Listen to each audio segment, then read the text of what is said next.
좋은 아침입니다. 또 하나님께서 우리에게 하나님의 깊은 마음을 알려주시기 위해 우리를 오늘 하루라는 시간 가운데 불러주셨다고 믿습니다. 오늘도 말씀을 통해 그 마음을 듣고 우리의 길을 걸어가는 시간 되기를 바랍니다. 오늘 함께 나눌 말씀은 욥기 10장 1절에서 9절에 있는 말씀입니다. 내 영혼이 살기에 곤비하오니 내 불평을 토로하고 내 마음이 괴로운 대로 말하리라.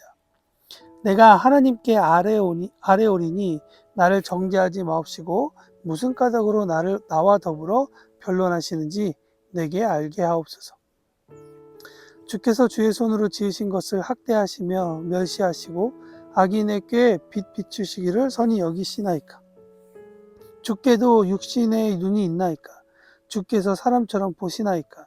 주의 날이 어찌 사람의 날과 같으며 주의 해가 어찌 인생의 해와 같기로 나의 허물을 찾으시며 나의 죄를 들추어내시나이까.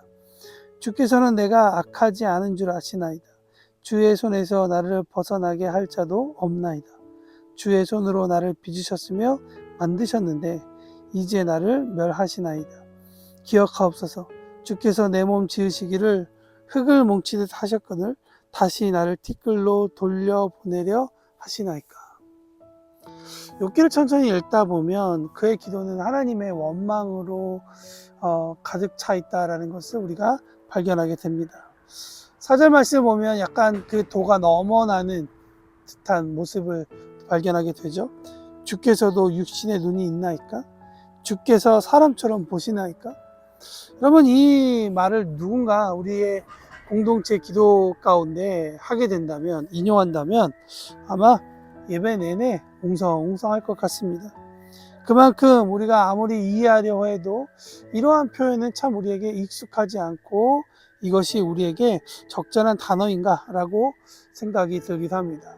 그런데 어찌하겠습니까? 이러한 단어와 이러한 뉘앙스가 오늘 성경 말씀 가운데 등장하고 있습니다.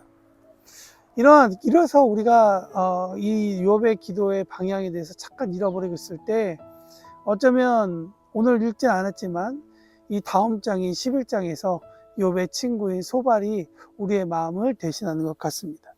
내가 하나님의 오묘함을 어찌 능히 측량하며 전능자를 어찌 능히 완전히 알겠느냐. 하늘보다 높으시니 내가 무엇을 하겠으며 스올보다 깊으시니 내가 어찌 알겠느냐. 어떻게 하나님께 육신이 눈이 있냐고 보시기나 하냐고 따지듯 너가 이야기할 수 있냐. 하나님의 오묘함을 우리가 어찌 알겠느냐라고 하는 이 소발의 대답이 참 정석처럼 보입니다. 어떻게 사람이 하나님의 오묘함을 측량하고 그분의 완전함을 알겠습니까? 오묘함이라고 하는 단어는 수를 세다라고 하는 의미를 가지고 있습니다. 이것은 우리에게 너무나도 깊고 말로 다 할 수 없는 빼어남을 표현하는 그 신기하다라고 하는 의미를 전합니다. 그러니까 소발은 이야기하는 것이죠. 어떤 상황에서라도 사람이 하나님의 그 깊으신 뜻을 다 이해하고 그것을 가늠할 수 있겠는가라고 지금 욥에게 되물어보고 있는 것입니다. 친구들은 하나같이 율법처럼 욥의 기도를 꼬투리 잡아 정죄하고 있는 것이죠. 그 누구 하나 욥의 기도, 즉 그의 마음을, 상태를 공감해주는 친구들의 모습은 찾아보기 어렵습니다. 여러분, 변호해주는 척 보이지만 그들은 율법이라는 칼날로 욥의 아픈 부위를 더 찌르고 있는 것처럼 보입니다. 여러분, 우리가 잘 아시다시피 성경은 구약 성경으로 시작하여서 신약 성경에 예수님께서 율법의 완성은 쉽게 얘기하면 하나님 사랑, 이웃 사랑으로 우리가 알 수 있습니다. 그러니 예수님께서 말씀하시는 이 세 계명의 완성이라고 하는 하나님 사랑, 이웃 사랑이라는 관점으로 오늘 욥의 이야기와 욥의 친구들의 상황을 바라보면 한 가지가 보이지 않습니다. 그것은 친구들의 국률한 마음입니다. 그런 마음을 가진 사람들이 하나님과 어떻게 관계하고 있을까요? 오늘 본문으로 우리가 이해할 수 없지만 마지막 부분에, 그러니까 이 중요한 플롯의 끝에 42장 7절에 이런 말씀이 있습니다. 여호와께서 욥에게 이 말씀을 하신 후에 여호와께서 대만 사람 엘리바스에게 이르시되 내가 너와 내 두 친구, 여기서 말하면 소발도 포함이 되죠. 이는 너희가 나를 가리켜 말한 것이 내 종 욥의 말같이 옳지 못하다. 하나님은 저들의 말들이 옳지 못하다라고 이야기합니다. 왜 그럴까요? 이웃을 향한 진짜 마음이 등장하지 않았기 때문입니다.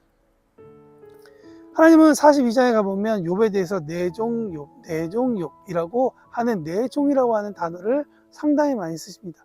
1장에도 그것이 등장하죠. 여러분, 종이라는 단어는 히브리어로 에베드라고 합니다. 근데 이 에베드라고 하는 단어가 아바드라고 하는 동사로서 동사로부터 나왔는데, 아바드라고 하는 동사는 일하다라고 하는 단어입니다. 제가 주일 설교 때 여러 번 그리고 계속 반복적으로 말씀드립니다만, 이 아바드라고 하는 동사가 명사형이 되었을 때는 예배라고 하는 단어로 우리가 이해할 수 있습니다. 무슨 말이죠? 일함과 예배는 연결되어 있다는 것을 이야기해 줍니다. 또 이 단어는 단순히 일하여서 나의 종이다라고 하는 것이 아니라 관계가 있다는 것을 이야기해 주고 있습니다. 예배를 통해 하나님과 욥이 관계하고 있는 것이죠. 그러니 하나님은 욥에 대해서는 욥은 나와 예배하고 나와 관계하는 자인데 너희들은 누구냐라고 이야기하고 있는 것과 마찬가지입니다. 만약 정말 이들이 예배하는 자들이었다면 하나님께서 이들에게 말씀해 주신 그 이유와 그러한 하나님의 마음을 가지고 욥을 바라보고 욥을 위로했겠죠. 그러나 그들의 마음 가운데는 그렇게 등장하지 않습니다. 오히려 하나님께서 극한 고통 가운데 처한 욥의 아픔과 혼란, 울분에 찬 표현을 그에게 죄나 정죄의 대상으로 보지 않으시는 것을 성경은 이야기하고 있습니다. 시편의 많은 탄식시처럼 하나님을 향한 원망과 통곡 역시 하나의 신앙의 모습이자 기도의 형태로 받아주고 계시다. 오히려 하나님께서 욥에 대해서 죄인이라고 이야기하지 않는 것은 욥이 그러한 통곡과 원망의 아주 어려운 상황 가운데서도 하나님을 저버리고 떠난 것이 아니라 끝까지 하나님을 신뢰하면서 하나님 안에서 자신의 상황을 토설했기 때문이다라고 이야기합니다. 여러분, 죄란 무엇을 의미하죠? 원어적인 의미에서 보면 하나님의 관역으로부터 벗어나 있는 상태입니다. 비록 그의 언어와 그의 마음 상태가 울부짖음이 정말 거칠고 날것의 것이랄지라도 하나님으로부터 멀어지지 않은 이 욥의 모습, 하나님께서 그를 인정하고 계시는 것입니다.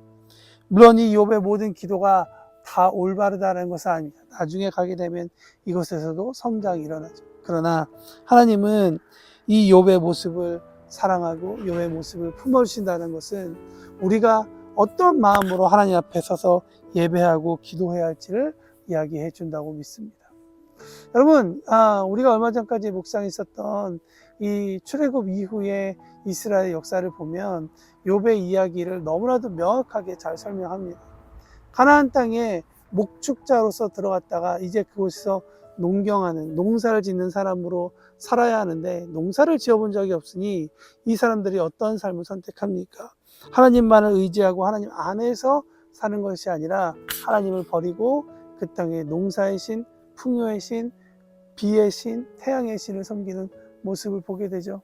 과연 누가 하나님 안에 거하고 하나님 안에서 그들의 삶을 살아가는 것이겠습니까? 오늘 본문 말씀을 통해서 우리에게도 많은 의미를 주고 있죠. 욥의 기도가 비록 날것이고 투박하지만 그럼에도 불구하고 하나님께서 그의 기도를 품어주시고 받아주신다라고 하는 하나님의 넓은 사랑을 여러분 이 아침에 기억하십시오. 그러나 동시에 하나님께서 그렇게 기도를 받아주신 것은 그가 하나님 안에서 토설하고 하나님 안에서 몸부림치고 있다는 것입니다.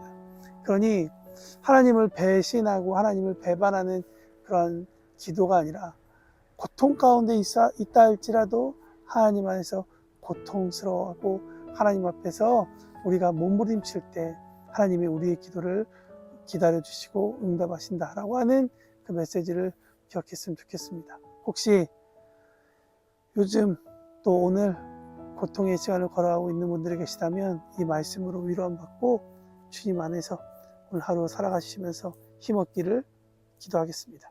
여러분의 삶을 응원합니다.